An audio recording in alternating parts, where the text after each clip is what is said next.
Welcome, Ross. Welcome, Leica. It's great to have you both here. And I just want to welcome everybody and thanks for attending. Welcome those of you that have worked with us before. We've got some new attendees we haven't met before.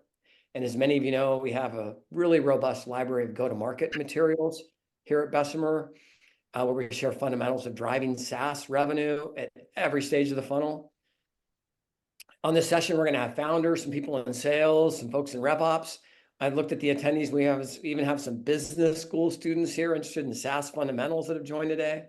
So everybody here has already or will get access to some full go-to-market courses and materials from Bessemer. And if you manage a team or you have a friend or a founder you think would benefit from this course, be sure to send them this link that we are putting up right now. It's bvp.com/GTM-course. Between data-driven insights, real-time analytics, AI, and taking a deep dive approach to sales, we think there's a smarter way to build sales engines. Sales and revenue ops are more important than ever for high growth startups. Shoot, I don't even say high growth, any software company. And you as leaders of those teams are critical partners in helping your CEOs turn ambition into bookings and annual recurring revenue. As a reminder, at the end of the first part of this discussion, we're going to take about the last 15 minutes today to go through Q&A from you. So please think of the questions you have for our two panelists, and we'll address them during the Q&A period. And with that in mind, it's my pleasure to introduce you to our two panelists today to discuss building a data-driven sales team. I'm going to have them introduce themselves, and I want to start with you, Leica. Welcome. Why don't you start us off? Hi, everyone. Thanks, Tony, for hosting. My name is Leica Doshi. I work at LinkedIn. I'm the VP of Go-to-Market Operations, which essentially means that I run the operations for our marketing, sales, and post-sales teams. And so the best way to put it is for all of our B2B channels, anything that touches money and needs operations, I lead those teams. And so, and I've been at LinkedIn for 12 years. Over to you, Ross. I bet you got a lot of stories you can share, some best practices today. Happy to. Thanks. And Ross Beesman, mind going next? All right. Thanks, Tony. Good to see you again, Leica. My name is Ross Beesman. I serve as the Chief Revenue Officer at ServiceTitan, coming up on 7 years, joining the company right around the Series C fundraising round. And it's been a really incredible experience seeing the company grow to over 3,000 employees. We are a private company that focuses on vertical software, specifically for contractors. So think about plumbers, heating and air conditioning technicians and businesses. And we are an operating system that helps those businesses for both residential contracting as well as commercial contracting run their business. I oversee our sales teams, focus both on new logo acquisition as well as our upsell organization as well. Thanks so much for having me today. Very much looking forward to a great session with y'all. Yeah. Thank you, Ross, and thank you, Leica, for the introductions. I'd say one thing I'm really excited about having both of you on this call is having worked with you and your companies. You look like, sales machines, but in the background, you are data machines, and really have some best practices that I think our audience is going to be excited to hear about today. And the session is all about data best practices for, we call them go-to-market teams and sales teams. And I want to start with a simple question. If there's just one thing that you would advise any company to do to better be using data in their sales and go-to-market business, what's that one thing, and why do you recommend it? And why don't we start with you, Ross? Thanks, Tony. I will self-acknowledge that by way of my upbringing in sales and sales management, sales leadership, I had always focused on the art of sales. And what was really interesting when I joined ServiceTitan is that I realized for the first time ever that I needed to build and ultimately flex and fire muscles from a data-driven and operational level that I had not experienced before. And I'm super glad that I was exposed to that. And I think that for any go-to-market team, any founder that's looking to accelerate their go-to-market engine, you need to find that balance between both the art of sales as well as the science of sales, and that you can't just be one on the side of the brain there. I would say that foundational, and I would say this for early stage companies, and then this needs to continue to be a disciplined part of any go-to-market organization that continues to scale, is really understanding your customer and understanding the relationship that your customer has with your product. So a lot of people talk about product market fit. And I think that that really is where the focus needs to be when you think about your go-to-market engine.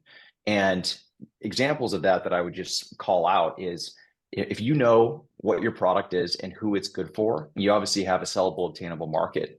I would spend as much time as possible really isolating and understanding what is that sellable, obtainable market. And the way to do that, from my experience, is take a look at all the customers that you have that are super successful on the software, and then look at either customers that you've signed up that weren't successful or deals that you've lost for a particular set of reasons, and then go through a process of prioritization and to determine what is it that we're going to focus on, what are we not going to focus on. I remember, early in my career when I was working in San Francisco, I would get on the 101 from San Francisco to San Jose, and I would see billboards all over the place. And I said, I can sell software to that company, and that company, and that company, and that company. But what I realized as I spent more time in the business is that being really precise about what it means to go after your ideal customer profile is the foundational element of building a go-to-market engine that is ultimately repeatable. And I know we're going to talk more about the way in which we think about data around that, but it is at the center point in the way in which I think about allocating my marketing dollars, my SDR dollars, my AE compensation plans, and anything that I look at as it relates to the funnel starts with that focus on customer and product data and marrying those two things together. Leica, how about you? Yeah, so I think like when I think about how do you create a data-driven organization, like what are the foundational components of that? I would say early on, it's important to get two things really right. The first would be hire the right people. In a world where data is like very accessible and there's a ton of it, you need to hire the right people that can not only extract data, parse data, but also come up with those insights that Ross mentioned. And that's really the core of what I think ops does, which is to help an organization prioritize time and resources. And so hiring that profile is really important. And that's why I would say that most recently, and what we found at least at LinkedIn, is one of the most highest demand growing teams or roles in startups and actually large organizations is actually rev ops and sales ops and go-to-market ops, because of the ever evolving importance of that role and also profile. And so just getting that profile right is really important. And I look for really data-driven, data curious individuals for those roles. The second thing to get right is data foundations. Your data is only as good as like how clean it is, how organized it is. And so I often will partner with our R&D organization, which folks would be surprised by, but I am constantly partnering with data science, our engineering team, our systems teams, to make sure that we are able to gather the data that we need to get the signals that we need in a clean way. And so, yeah, those are the things I would say early on, get right, whether you're a small or big company starting up this type of organization. Yeah. Hey, my summary, just hearing you and thinking about my time in these orgs, is like, you got to start collecting data now, whether it's ICP, whether it's working with R&D. You can't, if you're going to use data to make decisions, you need to start a history of data, and it needs to be accurate data. So I'm curious, can you eat, as you talk about this, I want to tee you up, but I'd like you to tell some practical story and example that we could think about. Ross, you talked about ICP. Maybe what decision did you make to go after a market or not go after a market? And like as you're working with R&Ds, similar, like let's make this practical. Maybe without giving away anything that would be, too proprietary to your companies.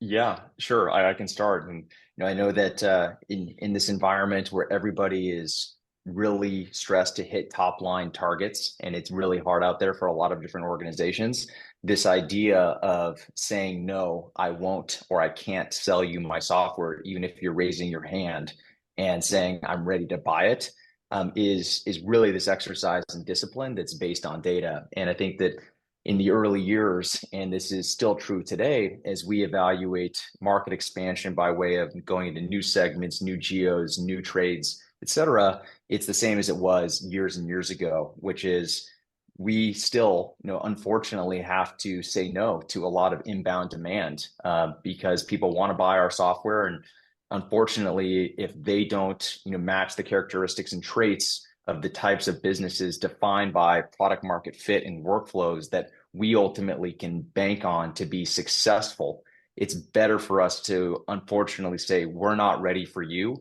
We appreciate that you're coming to us, but we will continue to gather data to see how we can build a product for your industry in the future. And that's really hard for founders that are really trying to hit budget every single quarter.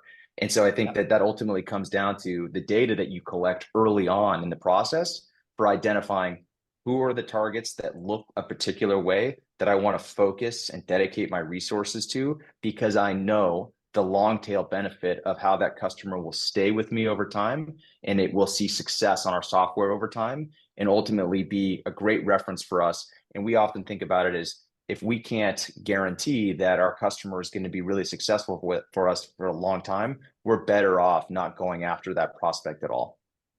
Yep. Boy, that's good discipline.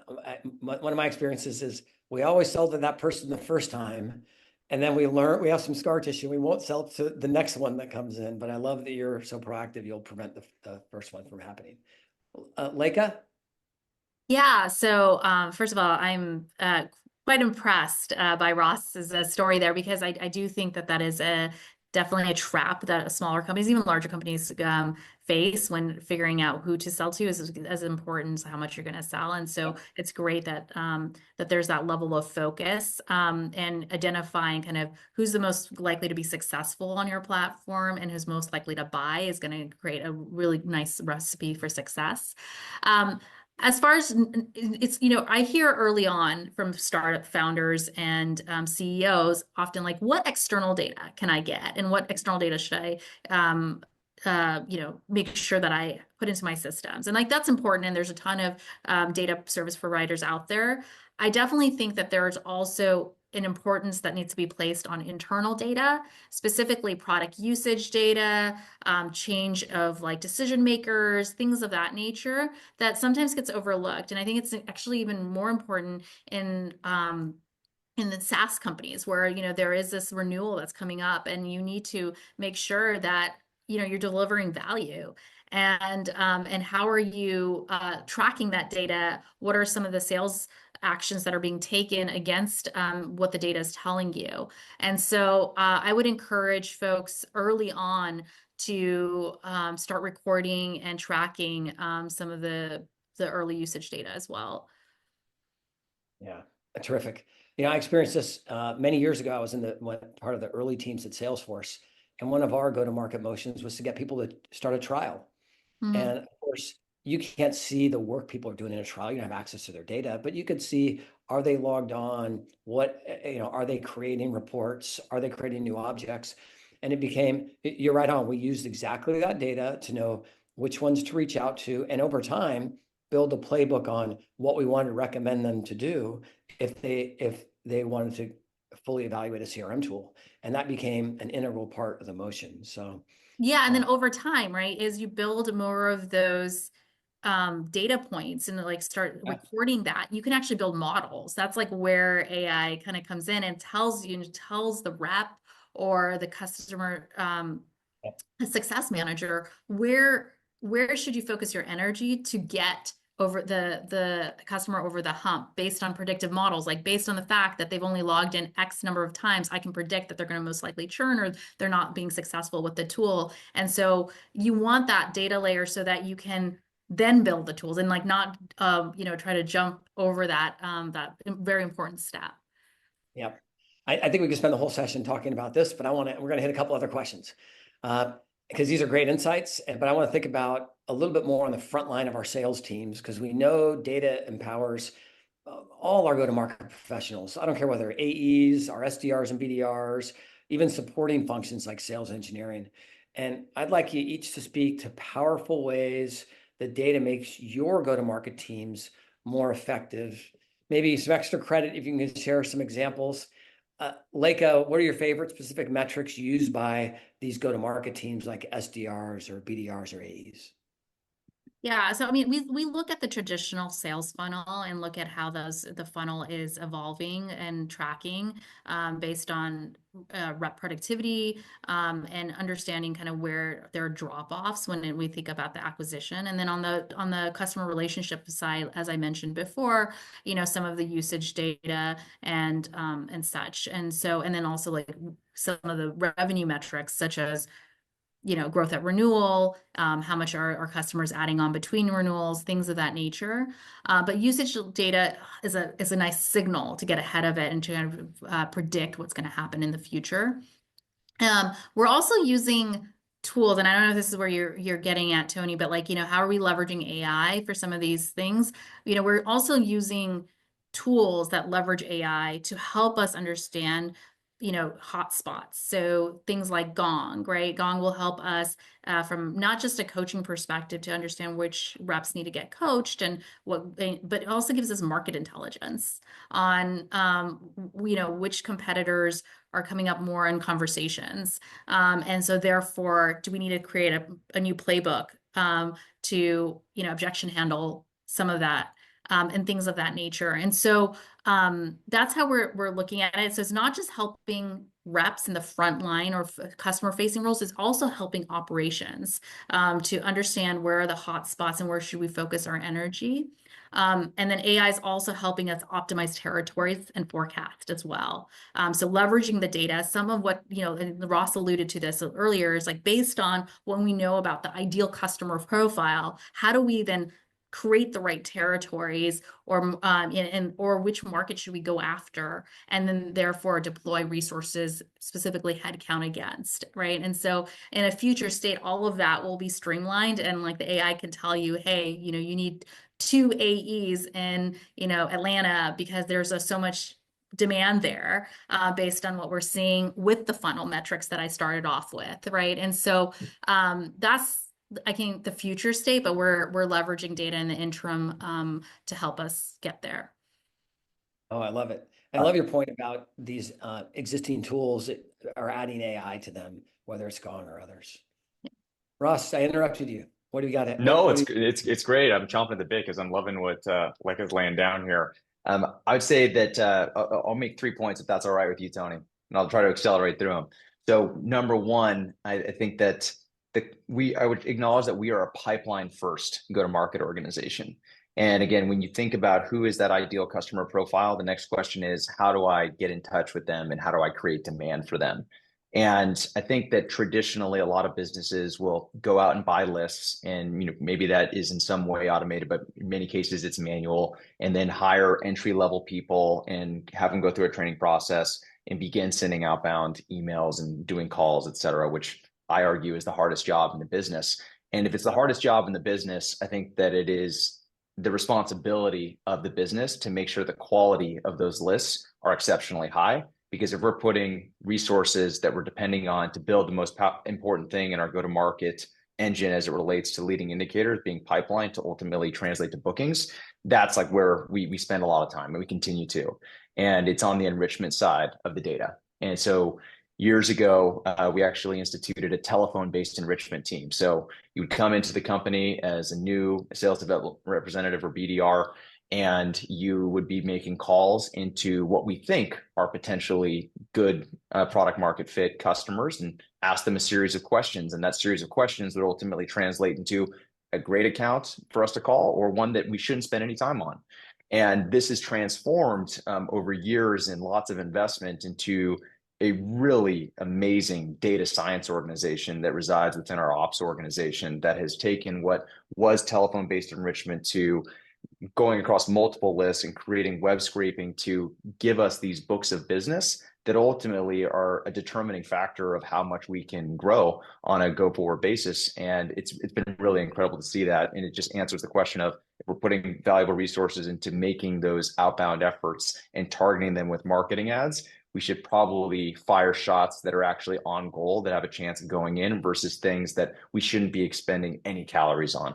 The second is some of the data that we look at as it relates to the closing functions. And we've seen the empirical data that suggests that if we don't make a call T minus X days in advance of that first AE meeting, that meeting sticks less. And when that meeting sticks less and is compounded over hundreds of meetings per month, it has a catastrophic impact.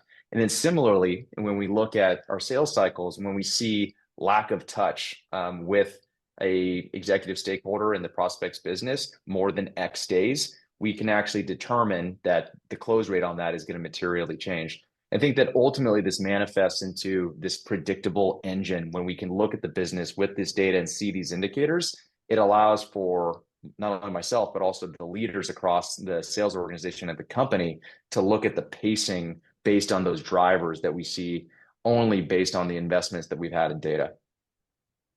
Yep. What I really like about even just you going through these is they started with something practical in the early days, like having people call up and do data enrichment, but you built on that foundation as you got to future stages that it turns into a data science team. And what I'd say to the people watching or listening, you have to build the version of this for the right stage of your company. You know, I bet that many years ago, Ross, you weren't thinking about how do I build an AI enriched data science team X many years ahead.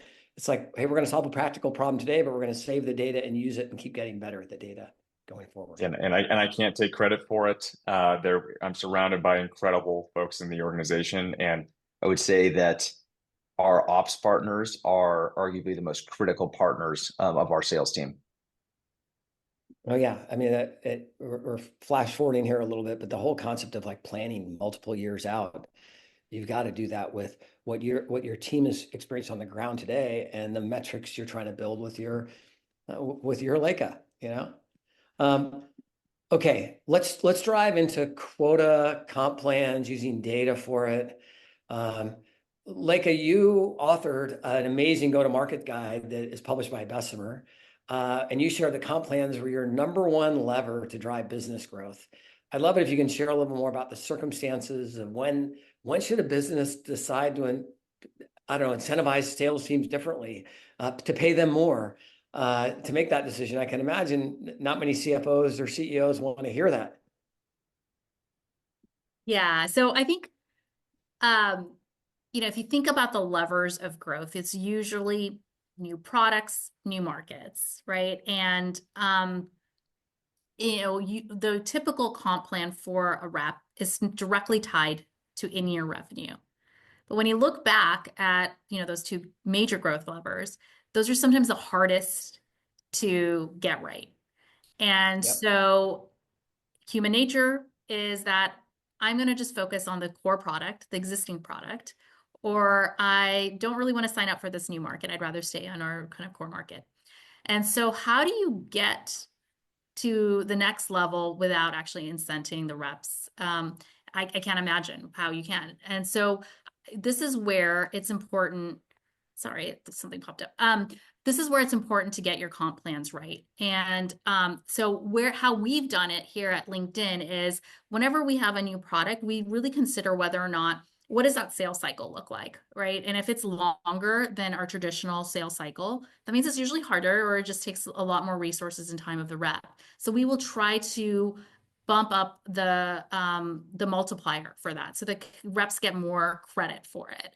And I think that incents, or we'll even put a kicker in it because it's just like, hey, we want to just get enough critical mass selling this so that the rest of the organization gets excited by it. And so that's like something that we've practically done whenever we've released new products. Another practical thing that we've done is whenever we're entering a new market, sometimes share is more important than how much revenue we're going to bring in the first year.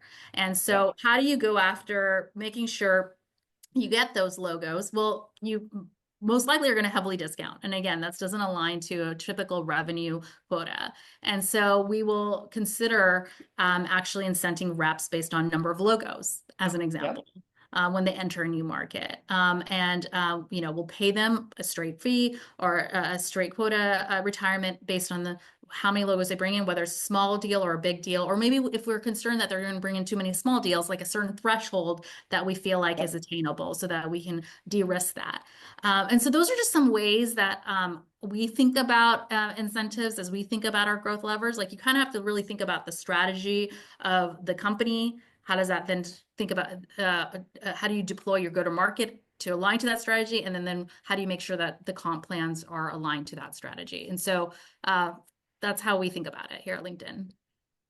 Those levers are amazing, and I think when it helps is when you know about it enough in advance that you're in a way saving some of your budget. I'm assuming before the year starts, you kind of know there's things I might have to put incentives for. So it's not incremental budget per se. It's almost been held back or saved for it. Is that correct? Yeah, and I think that folks sometimes think that it's actually going to cost more. Sometimes it actually only costs more if you set the quotas wrong, right? And so if you set the right number of logos or the right multiplier you're going to provide on those new products, then and you can estimate how many new logos or how many new products are going to be sold, you can actually minimize the amount of incremental commissions payments that you're going to have. But it does take a lot of forecasting on the part of the ops team, the FP&A team to get that right. You have to be comfortable with that variance. It's going to be much higher than your traditional model, but you can minimize risk. Yeah. I've seen many companies do it just by making it available for a quarter. And then they're like, hey, we're trying to build the muscle memory in the team. Look, we've hit our target, or everybody knows how much easier it is to sell this. They're all selling it. So we end it, or gee, it's taking longer to sell it. We will, End it, yeah. flash news. We'll keep it open for another quarter as you learn and we get better at the product, et cetera. So I think this is real time, really good real time guidance. Ross, I want to segue to you. How do you Sure. work with your sales team to really leverage data to figure out like what should a quota or a comp plan be at different stages of the company? Yeah, great question, and really love, Lekka, your feedback there on the strategy being critically important. And I think that businesses need to really orient around what is most important to them. Is it new logo acquisition? Is it total revenue? And to think about the way in which you want to deploy resources. But I would say that as it relates to quota setting, there's the easy way. The easy way is to look at a benchmark report and to say, for businesses that sell in the enterprise, the OTE for an enterprise rep is X, and the actual quota is X amount of $1 million, and just apply that, which I would just call a capacity model. So I think that's the easy way, and that's the way in which I was originally trained, many, many years ago. But I think that there's, in my opinion, the right way. And the right way needs to be based on both strategy, but also what are you actually trying to drive by way of outcomes that are based on things that happen across the conversion funnel. And so some examples of that we should think about when we're planning: how much of our pipeline are we going to get from the marketing and demand generation side of the engine? How much of our pipeline are we going to get from the outbound side of the engine? What are the different conversion rates and this different cycle times and the different average contract values that ultimately get to some blended number? And then start thinking about what is the ramp time? What is the capacity that any individual rep should be able to maintain in terms of deals per month, per quarter, per year? And utilizing that data, effectively that funnel conversion math, to determine on a baseline, how can this happen in a very predictable way? So I think that that's, in my opinion, the best way to set quotas. And as it relates to incentive plans, I think that we've found a lot of value in focus, to where we have our teams focused in specific segments. We want them doing one thing. We want them doing it very, very well. And the separation, I would say, both at the pipeline building level as well as the execution level from an account executive perspective, on separation between new logo versus upsell. And I think it comes back to how do you want to ultimately get to the strategy that you're trying to accomplish.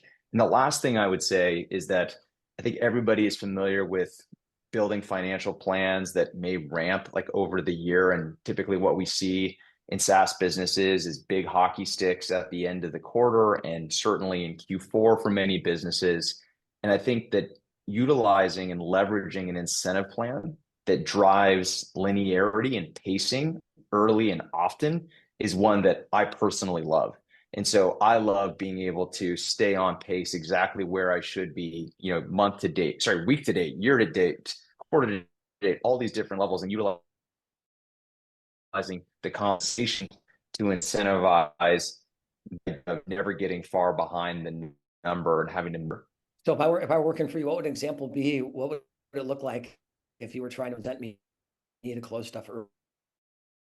I think that, we would plan for you Yep. that is based on those drivers. And ultimately, we would say that, if we broke this plan over 4 quarters, or if we broke it over 12 months,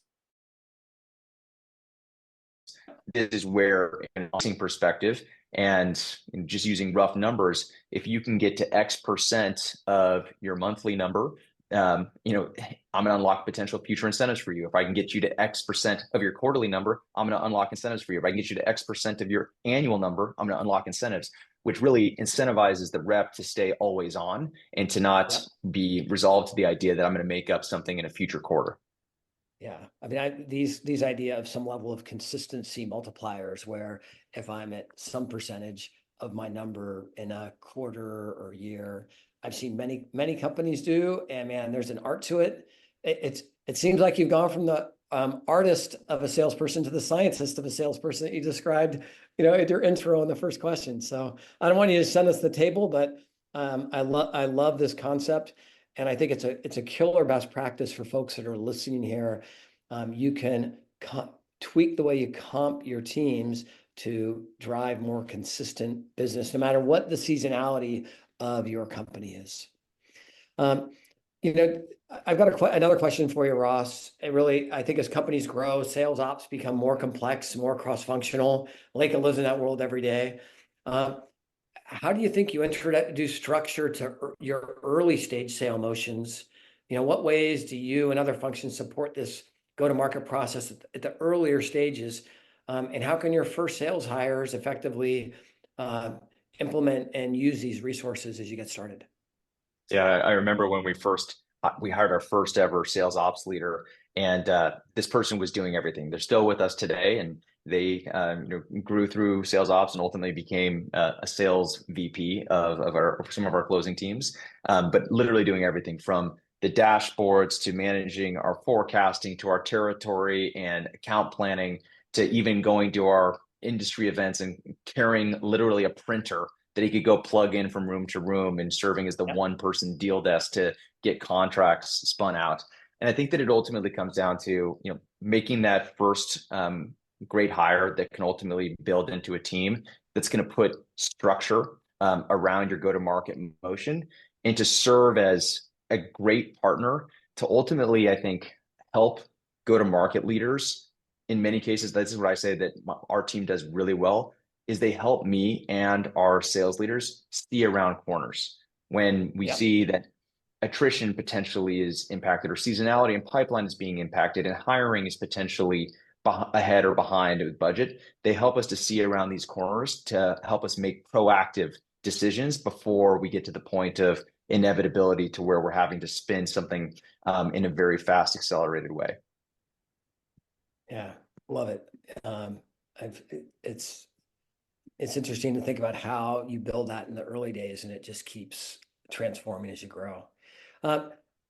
Look, thanks for sharing that, Leica. We chatted before this. I think it's your time to shine on this really important topic about artificial intelligence. You mentioned it early on, but I think in your role, you must see the whole stack. And I'm really curious how you see AI transforming rev ops, sales ops, and the sales function.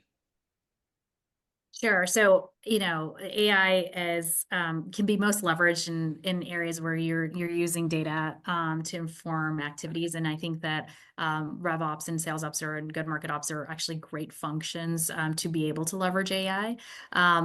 Where I've seen AI do amazing things for these functions is around wherever there is multivariable models that help create output. So whether it be territory models, forecasting models, quota setting models, especially in a world where there are multiple variables, such as used to be territories used to just be like, you get an account list and you just, split it up and you hand it out and that's it.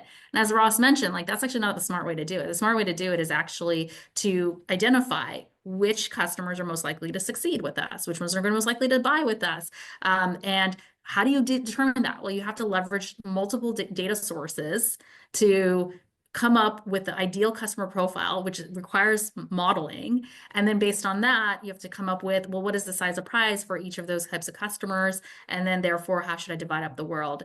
There are so many variables, like our territories have at least 20, if not more, variables going into it to determine territory composition and size.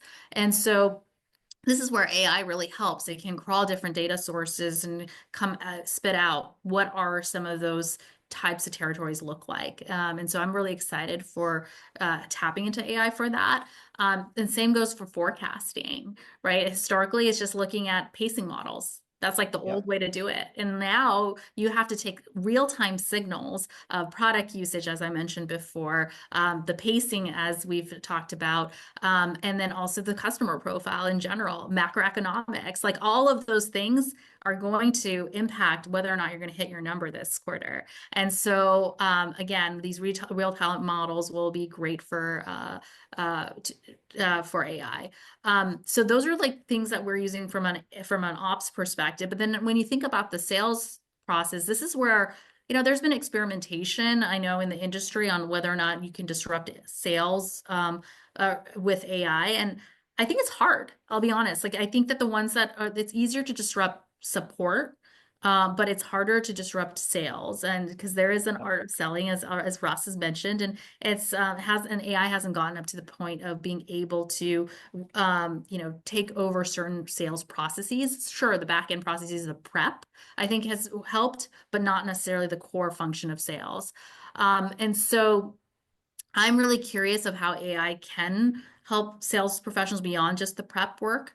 One area that I'm interested and excited to explore is around coaching and feedback loops for sales reps, and how we can pick up on signals based on call recordings of what works with customers, what doesn't, how's this rep doing relative to the expectations set by enablement, things of that nature. And I think that I'm excited to see more in that realm. I've seen a little bit through some of our vendors, but I think there's a lot more to be done there. And then some of the qualification piece that Ross mentioned is like, yeah, AI can probably definitely do that and help us there and to get us more focused, get our sales folks more focused on going after the right accounts at the right time. Yeah, pretty neat stuff. I like one of the points you made here and elsewhere when we talked before is how many existing vendors are adding AI into their products. So of course there are AI individual companies and tools out there. We're not saying don't look at those, but these AI capabilities become features. There's a forecasting artificial intelligence is happening in your CRM tool. There is something in your recording tool and others. So I really recommend everybody listening in to take advantage of those. You may have more AI tools than you actually recognize in your stack today. Yeah, I mean, whenever I've been asking one of the, you. oh, sorry, just one No, point go on ahead. that. Whenever a vendor like actually pings me, I basically have told them that I'm happy to take a meeting, but I want to know what their AI roadmap is, because that's like actually what I'm most interested in right now as an ops leader. So for folks, the startup folks that are trying to sell into ops leaders, that's just heads up there. And then folks that are leading ops teams, I think it's a worthy question to ask because you'll be surprised how much AI is already interwoven into existing tools. Yep. All right, I'm going to let you each be a moderator for a minute and ask each other a question, and then we're going to open it up to the audience. And you'll give me a little time to look through the questions that the audience has been submitting. But Ross, why don't you go first? I dub you moderator for a minute as you assign like a new topic to discuss. Fantastic. Thanks, Tony. Taking over moderator rights. Lekka, excellent conversation today. And so, you and I are effectively partners in an organization that is rolling up to the C-suite. And I'd love to get your perspective on this tripod or this trifecta of sales, ops, FP&A when it comes to forecasting. I think everybody has a different way of thinking about it, and would be curious to get your perspective as an ops leader on the way in which you do it and best practices that you've seen. Sure. So I think that what ops brings to the table is really having a grasp on the operational metrics. A lot of the top-down forecasting or top-down planning is just a long-term forecast, in my opinion. And so both of those core functions, they tend to focus more on trend lines, right? And over a period of time. Whereas ops, what we bring to the table is looking at the day-to-day metrics from different data sources, unique data sources, pulling it together and coming up with a bottoms up. And, you know, historically, back in the day, ops would bring up the sales forecast, right? Like the kind of deal by deal forecast. And I think that's really still important for the largest of largest accounts, because there's just still, you know, a flavor that the sales reps get that like no one else can get from their relationship with the account. And they have a greater pulse on what's going to most likely close this quarter. But for the vast majority of other accounts, forecasting is not the primary objective of a sales professional. And so as an ops leader, we can actually look at the fabric of all of the different metrics and how are they bubbling up at the aggregate level, and therefore coming up with a forecast. And I take real great pride in the fact that our teams, you know, have excellent forecast accuracy, especially with our SaaS businesses where it is a lot more predictable. But yeah, that's kind of how I think of ops in our role. Excellent. Super helpful. I'm not going to ask you who's most accurate. Won't go there. This is I'll tell you off the record. No, just kidding. Um, uh, so question for you, Ross, and I kind of alluded to it earlier, but I'm curious what your opinion on, you know, which part of the sales process do you think is going to get most disrupted by AI? And excluding kind of the prep work that you mentioned before, but, you know, as AI evolves, what do you think of the next horizon for disruption for sales? Yeah, so I think that the disruption to me, like it can sound like a polarizing word, but I think that this is going to help sales organizations so much. I will tell you that I answer pretty much every cold call that I get on my cell phone, and I know that I'm listed probably on everything, but the reason I do is twofold. One is that my customers are literally everywhere, and they tend to call on cell phones when they need to, so I always think it's a customer. And I'm also obviously very sympathetic to people that are trying to generate business, as being someone that built their career on making calls outbound.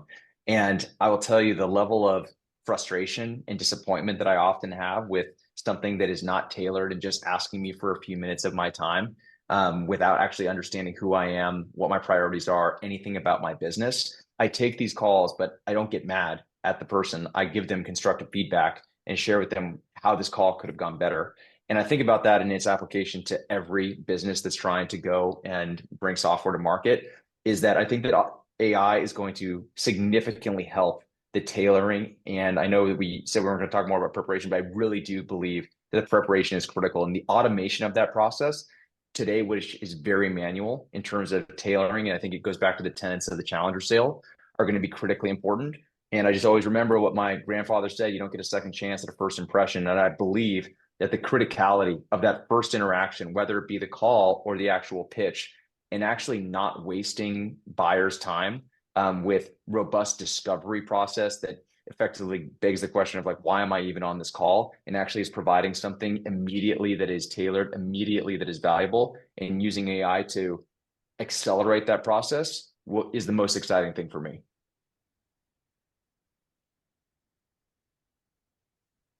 Pretty exciting stuff. I love that you're taking all these calls, and I was having a flashback to how many times I wanted to turn those into coaching sessions myself, Ross. Yep. Pay it forward, Tony. Okay. Thanks. Why don't we're going to segue to some of the audience questions now. Is that all right? And I've had a chance to look through a couple, and I want to start with one that I hope you can really feel the pain. It's from Anthony M. And he says, how do you balance looking at enough data while minimizing data paralysis and ensuring you're taking focused action on the right set of KPIs? You know, there's times when people just keep saying, let's get more data. How much data is enough data, and how do you make decisions on that? Do you want to go first? Sure. And this is why I went back to, or we started with actually, it's really important to hire the right people that can actually synthesize the data to action. And so that's, so if you have data-driven DNA, I think you can get to that.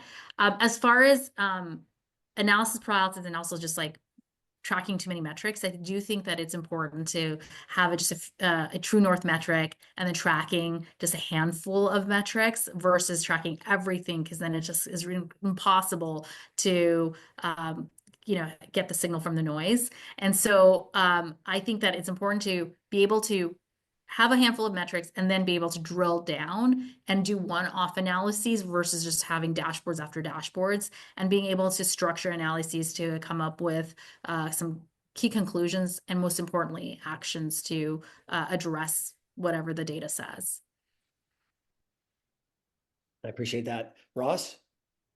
Yeah, I think that to Lekka's point, no analysis paralysis can't function in the business. And what is required is to really understand what is that single pane of glass in terms of what are the drivers that are built and woven into the strategy of the go-to-market, and how do we look at the data specifically anchored on those critical points. And certainly there's probably surface area and opportunity to evaluate other important areas of data, and maybe that gets instituted as an extra section at a monthly business review or quarterly business review. But if you think about the rhythm of business, there's only so much bandwidth that members of the team can actually focus on. And that's why it's really important that you understand your funnel and being able to track against specific data for those funnel metrics that are the most demonstrative drivers. Yeah, I mean, you mentioned you're a pipeline-driven org, so you'll have a bunch of pipeline stats that you can look at to know, are we growing it fast enough? And you just have to, the next question is, do I believe the data? And you have to scrub it enough or inspect it enough, as Leica said, that you believe it, so you have conviction on it. Yep. And I think, most teams can have, call it 3 to 7 metrics that they're using that they really run on, and a few others that they're looking at to try to innovate. But boy, I've seen teams that show me 50 metrics, and it's too much. And I'd say picking a small number that you have conviction on is the headline I have from both of you. I'm going to segue to a different part of sales that somebody brought up that I think is a really smart question for us. James asks, how do Ross and Leica think about using metrics in the hiring process? Is this a factor for interviews, ramp, and individual contributor headcount, both retention and planning? Does this scratch an itch with either of you? Does anybody want to go first? I'm happy to go. I want to give you the courtesy. Sure. So yeah, we certainly leverage this and have for many years. And there are different tools that are out there that will allow you to take a look at the profiles of your highest performing people within your organization, whether you're founder-led sales organization or you've got high performing salespeople already. And there's an opportunity to effectively, get an imprint of what is it about these people from a characteristics and trait perspective, and what are their core motives that is producing consistent success in your organization, and then to effectively apply that as part of your talent acquisition process. And doing that higher in the funnel during the application process has proven to be a way in which we've identified specific prototypes of people or archetypes of people that are high performing, and then comparing and contrasting that with their actual performance during their ramping period and their production period. So we have not leveraged those types of models at LinkedIn for a variety of reasons, but it's really fascinating and interesting. But where we've used data more is like, where can we get better at predicting attrition and therefore like hire ahead? And so that's really where we see kind of data playing a role in ensuring that we have a fully staffed team. But, and then obviously we use LinkedIn Recruiter, which is very powerful, and it's powered on LinkedIn data. So we do get signals from that, most likely to, be open to working and, kind of, in the right demographics, like in industry and location that, we would want to look for a certain type of role, but less so on kind of personal kind of profiles. Yeah. I mean, you both spoke to something I think that's really, really important, and I want to reinforce. And like you finished it with this attrition model and a hiring model, just like you forecast your number for the year, you have to forecast your hiring for the year if you're in growth mode. And whether if you're going from 5 people on a team to 10, you're probably not really going from 5 to 10, because of those 5, a couple might get promoted or move into other roles, one might leave. So when you think you have to have 5, you might have to hire 7. I mean, you're lucky if we're in a spot that you're growing that much, but if all of a sudden if it's from 500 to 1,000, it might really be from 300 to 1,000 when you think of that attrition and growth, especially when you're in a company that's growing fast and promoting from within. So building these hiring forecast models, I think, are really important. I worked for a leader once who had a saying that, if you're not ahead of your hiring number, you're behind, because somebody's likely to move up or out in the next month or two. So I really want to put a plug in for this HR side and hiring side to building a data-driven team. All right, I've got time maybe for one more question. I want to make sure we also are able to wrap up today's session. But there was somebody that brought something up that I thought warms my heart, and it was Brian, and he says, how are you asking or including solutions engineering teams to leverage data to inform the sales cycle and partner with the sales teams? So, maybe just a hot take. Ross, you go first. SE teams, data, how do they help, and how do you use them in this data-driven sales work? Yeah, I'd say there are 2 that come to mind. Number one is, I think about our sales engineering organization, and I always say behind every great seller is an even better sales engineer. Recognize the importance of that critical partnership function within the business. And one of the ways in which we think about their responsibility is to own the technical risk of the sales organization, meaning that when we go back to the discipline around ICP, making sure that we're bringing the right product to the right customer, and then that transition to professional services onboarding and success. So I measure that team on debookings and churn when they're involved, like what specifically there. The second is the way in which I think about the relationship between R&D and go to market, and thinking about product commitments and the drivers that are based in the revenue model that are tied contingent to product commitments, and the collection of data during sales processes that are specifically pinned on product commitments over time. Yep. So you'll use that to think of ultimately either feature requests, if it's here are the top things we're hearing from customers that we've won or we need to win, and making sure we're hitting the things that we've committed to in contracts. Is it both? Am I getting that right? Primarily the first one, which is, as where we're looking at potential reasons for a deal won or a deal lost, or even risk in an existing deal that is highlighting something specifically related to the product, to help us determine how large is that opportunity overall for us, and how can we partner with R&D to determine funding of that on a potential roadmap. Great. Thanks for the clarification. Leica, Sure. I say solutions engineer, you say? First of all, we don't have solutions engineers at LinkedIn, just given the nature of our product. But we do have overlay teams that ensure the success of deployment and utilization, right? And so because we don't do a ton of customization or integrations, with the exception of some of our largest accounts, but those are like very rare. And so for us, the overlay teams, how we think about data is, they are being pulled left and right by reps to help with the relationship with the customer right after a deal closes. And so we leverage data to help give signals of, are they doing everything that they're supposed to do in the first 90 days? How are they doing mid-contract? Things of that nature, to like help give signals of, okay, therefore, how do we think about your time and resources as far as, prioritization of that.